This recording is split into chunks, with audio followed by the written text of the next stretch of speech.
Hello, everybody. Welcome into GSMC's Down by Contact Sports Podcast. I am your host, Jeremy Lapidus. Today is Wednesday, February 5th. I hope everybody is having a great day so far. We have a lot to get into. The NBA trade deadline is over in just under 24 hours at 3 p.m. tomorrow. There have been a couple more trades. The Wizards fire sale has officially begun. We'll go over that as well as a couple of other major trades that are potentially in the works. Then some NBA power rankings, some Super Bowl talk, and a Four Nations preview as the NHL Four Nations Cup takes place next week. But before we get into any of that, remember, if you would like to be an even bigger part of the show than you already are, all you need to do is go to gsmcpodcast.net. Or if you're on YouTube, you can use that super chat feature. If you do either of those two things, a message should pop up on the bottom of the screen for you, me, and everybody else around the world to see. If you do have a burning question about sports, anything at all that you would like to ask, go ahead and throw that in the comments. Throw it in the chat. I will get to it as soon as I possibly can. I appreciate everybody so much for sticking around, talking some sports here. It's talking some sports with me here on a beautiful Wednesday, February 5th. But like I was saying, we are going to get into the Wizards fire sale here first. We're going to start off with that Kyle Kuzma trade, just like Andre says. This one is a little interesting because I think that fans on both sides here are kind of happy that these guys are gone, right? As Andre says, thanks for Kuzma. I'm glad we got rid of Middleton.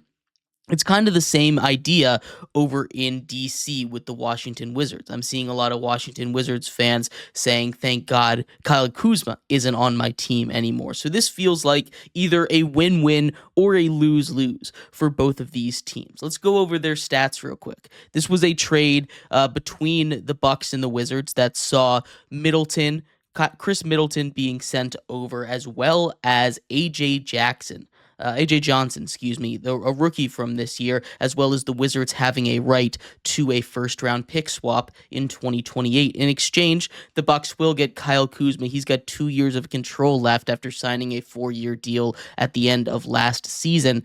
They also get Patrick Baldwin Jr. and the best of the Wizards' second-round picks this year. So this trade isn't that big of a deal in the short term, right? The Wizards needed to make some moves. This is a Wizards team that, to the shock and awe of everybody else around the world in the NBA, is not very good, right? This is a Wizards team that has won 8 games. They've won 2 in a row. They're actually beating the Nets right now, potentially for an all-time win streak of 3 in a row this season, trying to get up to 9 wins. But this is a Wizards team that is not very good. Khris Middleton has a player option at the end of this season, and he's been dealing with his fair share of injuries ever since that finals run. He's dealt with injuries every single season, including this one, where he missed about 20 games to start the year. He came back, and he's been doing okay, I guess. The numbers are pretty comparable. Kuzma's played 9 more games than Khris Middleton has at 32 games to 23. Kuzma averages 15.2 points per game, while Middleton is averaging 12.6. The rebounds, Kuzma's at 5.8, and Middleton is at 3.7. Assists, Middleton has Kuzma's number there, 4.4 to 2.5. But these two just play very different brands of basketball. But the one thing that I do want to point out, and the one thing that makes me think that the Wizards might have won this trade by just a little bit, and I do understand making an argument for both sides here, is the shooting numbers, especially this season. Now, we've seen Kyle Kuzma have successful shooting numbers in the past. Kyle Kuzma is a guy that when he was with the Lakers, and even last year with the Wizards, has been a guy that's been able to make free throws, been able to make his shots, be able to make his threes, but this season he's really struggled. Kyle Kuzma from the field, just 42%. It's 9% worse than Khris Middleton is shooting right now at 51%. He also is just a 28% three-point shooter, which is not what you want to get, especially for a Bucks team that relied a lot on Khris Middleton during their deep playoff runs to be that extra kick-and-shoot kind of guy, that catch-and-shoot guy that they're going to have to rely on Kyle Kuzma to be. But the most alarming number here is the fact that his free throw numbers have dropped so drastically this season. Now, he doesn't get to the free throw line that much. He's only shooting about 3 or 4 free throws per game. But when he does get to the line, he's only a 60% free throw shooter.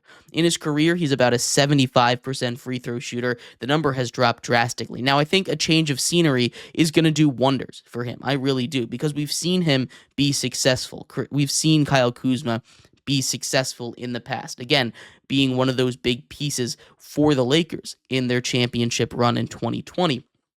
Being a successful piece of, again, a bad Wizards team last year. But this is someone in Kyle Kuzma that has shown the ability to be better than he is. He's also someone that I think can get a little carried away. We've seen him take plenty of bad shots, make plenty of bad decisions, but we've also seen him make those shots. So it's not crazy for him to do that. Now, that's being said, Khris Middleton hasn't necessarily played his best basketball either, right? In just a short sample size this season, 23 games, we talked about it 12, 3, and 7. Just 12, 4, and 4, excuse me, not very good. Shooting 50% from the field, over 46% from 3, and 85% from the line is pretty good numbers. So from a Wizards perspective, getting a guy that can shoot the 3 is going to be huge.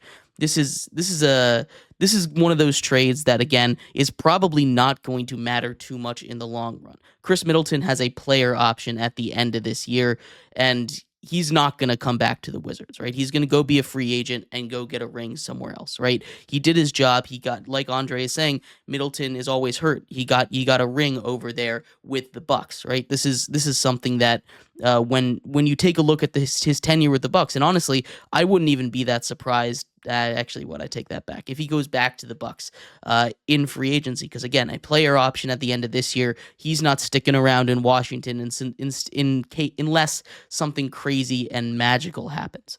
But getting a guy like Kyle Kuzma, who can be a 20-plus point per game scorer, a guy who, as a third option, is a really good opportunity, right? We've seen him be a very successful third option with the Lakers, again, when they went and won that ring in 2020. But the issue is that the Bucks needed defense more than anything else, and Kyle Kuzma is a big downgrade on defense. If the Bucks are looking to compete this season, this is not a move that I think moves the needle for me. Now, I do understand. Again, I understand why people are celebrating Middleton being gone. The relationship between the Bucks and Middleton, due to injuries and performance over the last couple of seasons, has not been very good. This was a case where both guys needed to get out of where they were and needed to get a change of scenery to really get back to their best selves. So I think at the end of the day, this is a really big move for the players rather than the teams. And I've seen people putting up graphics of a big 3 over there with Kuzma being that big 3 in Milwaukee, and that just isn't really going to be it, right? The people that are making those graphics thinking that Kyle Kuzma is going to be this great thing in Milwaukee need to understand what kind of player he is. He's a guy who's going to be able to go out there and get you some points, but he's not going to be able to be this superstar who you can rely on in a deep playoff run. He just has not been that guy consistently. Maybe for a series, maybe for a playoff run, potentially, but you're not going to get that guy day in and day out, so it's going to be hard to rely on him. Now, that being said, as a third option, I like it a lot, and it is probably going to be an upgrade from Khris Middleton because of the way he's playing. But overall, this trade doesn't move the needle for me as far as the Bucks go, which is what they're trying to do, win a championship, especially in an Eastern Conference where there's 3 teams pretty clearly ahead of them. I think they needed to make a bigger move. Now, there still is about 20 hours or so for them to make another move, but I'm not seeing it really happening now that they've gotten rid of probably their most movable piece, unless they want to move off Bobby Portis, which I just don't really see them doing unless they can get some real good compensation from whatever team they'd be getting from. But let me know what your thoughts are. I'd love to hear them. On that trade, there was one more Wizards trade that happened in this Wizards fire sale here. The Wizards also got off of center Jonas Valanciunas. They sent him over to the Kings basically for a reserve player and a second-round pick. But he was a guy that I thought the Lakers were going to be interested in. The Lakers obviously needed to go get a center. We talked a little bit about this yesterday.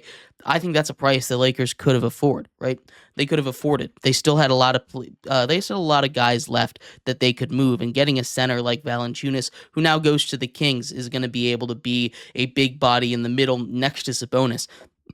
I don't think, again, it moves the needle that much, but a one-year rental over there after they get rid of De'Aaron Fox, focused more on a post-game, I think is going to be huge for the Kings there. He's a guy that I really did like in Washington, in Jonas Valanciunas. But again, couple more trades to go over in the NBA. Those are all the ones that have happened so far, but there were a couple other potential ones. Like I said, the NBA trade deadline is over in just about 20 hours. We're going to go over the potential big names that still could be on the move coming up in our next segment here on GSMC's Down by Contact Sports Podcast.